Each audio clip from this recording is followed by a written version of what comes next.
E aí pessoal, tudo bem com vocês? Eu tô aqui hoje para trocar uma ideia com vocês sobre isolamento.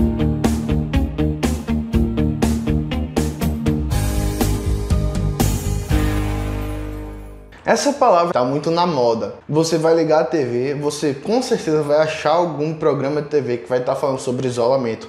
Você está vivendo um período aí de isolamento social, mas graças a Deus a gente está conseguindo voltar aos poucos à vida normal. Essa pandemia, esse nosso período de isolamento social, ele mostrou um problema que está presente na igreja.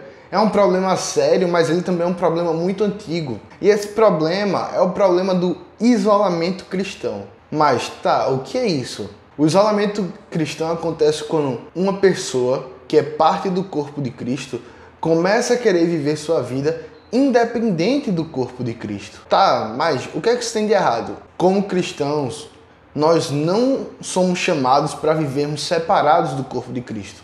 Nós somos chamados para vivermos em comunhão com o corpo. E esse é o problema da gente estar se isolando. E durante esse período de pandemia, a gente viu muito isso na prática. A gente estava afastado não só fisicamente, mas muitas vezes a gente estava se isolando das outras pessoas de outras maneiras. Por exemplo, para quantos irmãos seus você chegou durante essa pandemia e perguntou para ele como é que ele estava? Como é que estavam as lutas dele? Como é que você poderia ajudá-lo? Pelo que você poderia orar? Quantas vezes você demonstrou amor pelos seus irmãos? Se a resposta para essas perguntas aí é nenhuma vez ou quase nunca, você tem um problema porque você não foi criado para viver assim. E eu quero ver com vocês um texto que está lá em Hebreus, no capítulo 10, versículo 24 e 25, que diz assim: "E consideremos uns aos outros para nos incentivarmos ao amor e às boas obras.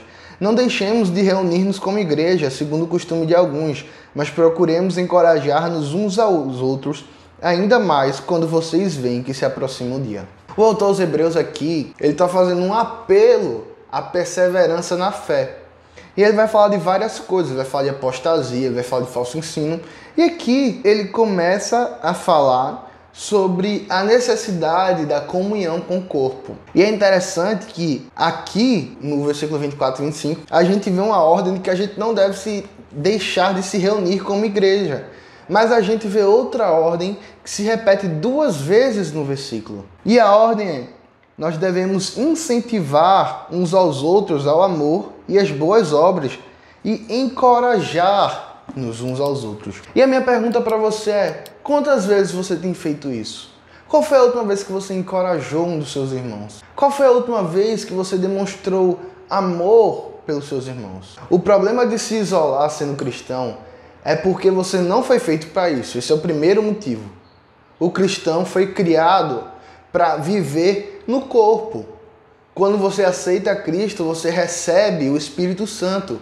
E o Espírito Santo que habita em você, ele te dá dons que devem ser usados para a edificação da igreja. Deus te dá dons e talentos para que você possa ajudar seus irmãos, para que você possa contribuir na edificação da igreja. Esse é o primeiro motivo. O segundo motivo pelo qual você não deveria estar caminhando sozinho é porque quando você caminha sozinho, você não tem forças para seguir a caminhada. A vida cristã é uma vida muito difícil e a gente consegue pensar em pelo menos dois motivos pelos quais ela é tão difícil. O primeiro motivo é para que a gente aprenda que a nossa caminhada ela só pode ser feita quando a gente depende de Deus. Esse é o primeiro motivo. E o segundo motivo, ela foi feita desse modo para que a gente entenda que a gente precisa dos nossos irmãos, para que a gente caminhe junto. Para a gente ser um corpo, a gente precisa de outras partes do corpo. Se você vê uma mão cortada, jogada no chão, você não fala que aquilo é um corpo, você fala que aquilo é uma mão. E ela não está cumprindo sua função, porque ela está separada do corpo. Da mesma maneira é a vida cristã. Você não consegue ser corpo se você vive afastado do corpo.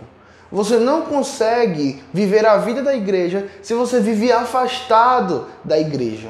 E aí, algumas maneiras pelas quais você pode estar se afastando da igreja e você nem percebe. Você é discipulado? Você tem alguém que caminha com você? Você tem alguém para compartilhar suas lutas? Você tem alguém para te exortar? Você tem alguém para orar com você? Você tem alguém que te acompanha? Você tem alguém mais maduro que você que te ajuda na caminhada? Se a resposta é não, você não está se relacionando com o corpo. Você devia estar sendo discipulado.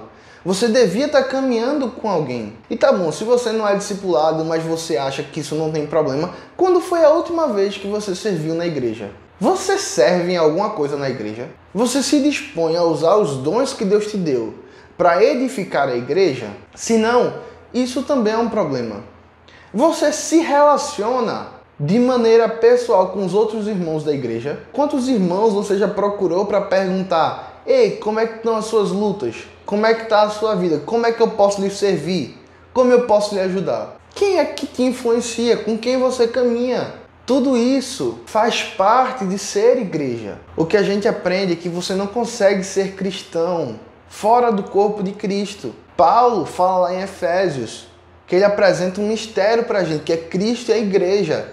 E ele vai falar que nós somos corpo. Paulo também fala que o corpo ele deve caminhar em unidade. E, detalhe, unidade não é uniformidade. Nós somos um corpo multiforme. Deus nos dá diferentes dons, nós temos diferentes pensamentos, mas nós devemos andar unidos pelo sangue de Cristo. Você tem vivido a vida da igreja? Você tem sido acompanhado? Você tem buscado contribuir para a igreja? Se a sua resposta é não, cuidado, reflita, porque talvez você nem seja parte da igreja. Porque como igreja, nosso dever é caminhar juntos. Nosso dever é ajudar uns aos outros, amar uns aos outros, encorajar uns aos outros ao amor e às boas obras. E detalhe que o autor aos Hebreus fala que a gente deve se encorajar porque a gente vê que o dia do Senhor está chegando. O mundo está caminhando para um fim. E nós devemos caminhar juntos para que quando Cristo volte, nós possamos ser um só com Ele. Reflitam e busquem viver a vida da igreja. Não se isole, você não é uma ilha. Tome medidas práticas, se revista de novas atitudes. Se você não é acompanhado, busque alguém para te acompanhar. Nós temos discipuladores na igreja, procure eles, procure seu discipulador. Procure servir pessoas, procure amar seus irmãos, demonstre isso, para que a gente possa caminhar junto até o nosso lar celestial. Que Deus abençoe vocês.